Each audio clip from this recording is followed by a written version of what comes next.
एक छोटे से गांव में जहां चारों तरफ घने जंगल थे और पक्षियों का कलरव गूंजता रहता था, एक बूढ़ा आदमी रहता था जिसका नाम करीम बख्श था। करीम बख्श एक अजीबोगरीब इंसान था। वह हमेशा अकेला रहता और उसकी आंखों में एक गहरा राज छिपा हुआ महसूस होता था।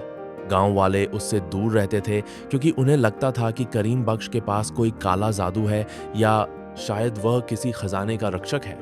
एक दिन गांव के एक नौजवान अली ने करीम बख्श के बारे में सुना।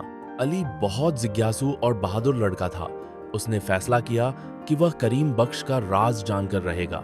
उसने करीम बख्श से मुलाकात की और पूछा, बाबा करीम बख्श, लोग कहते हैं कि आपके पास कोई रहस्यमय खजाना है, क्या यह सच है?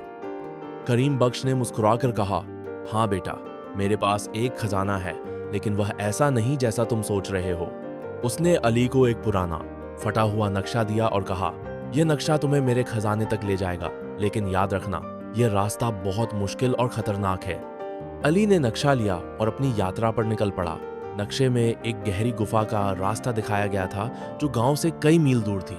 जैसे ही अली गुफा के करीब पहुंचा, उसे एक अजीब सी खुशबू महसूस हुई और हवा में एक सनसनी फैल गई। गुफा के अंदर घना अंधेरा था और हर तरफ से डरावनी आवाजें आ रही थीं। अली के दिल की धड़कन तेज हो गई, लेकिन उसने हिम्मत नहीं हारी। अली गुफा में दाखिल हुआ और नक्शे के अनुसार आगे बढ़ता रहा। रास्ते में उसे कई मुश्किल चट्टानें और तंग गलियारे मिले। कई बार उसे लगा कि अब वह आगे नहीं बढ़ पाएगा, लेकिन करीम बख्श की बातें उसके कानों में गूंजने लगीं। यह रास्ता बहुत मुश्किल और खतरनाक है, लेकिन खजाना भी उतना ही कीमती है। आखिरकार कई घंटों की मशक्कत के बाद अली एक बड़े से कमरे में पहुंचा जो रोशनी से जगमगा रहा था।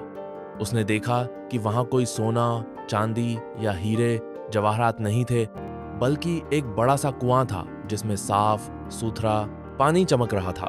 कुएं के पास एक तख्ती लगी हुई थी जिस पर लिखा था, ज्ञान का खजाना। अली हैरान रह गया।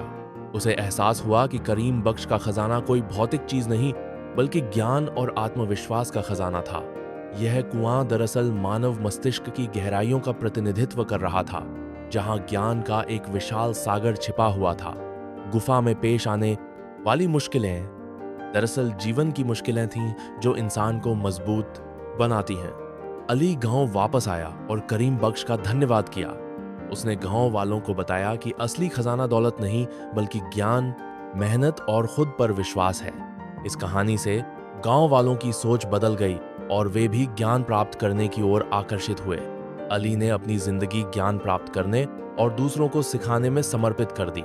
वह हमेशा कहता था कि असली खजाना इंसान के अंदर छिपा होता है, बस उसे ढूंढने की हिम्मत और जिज्ञासा होनी चाहिए।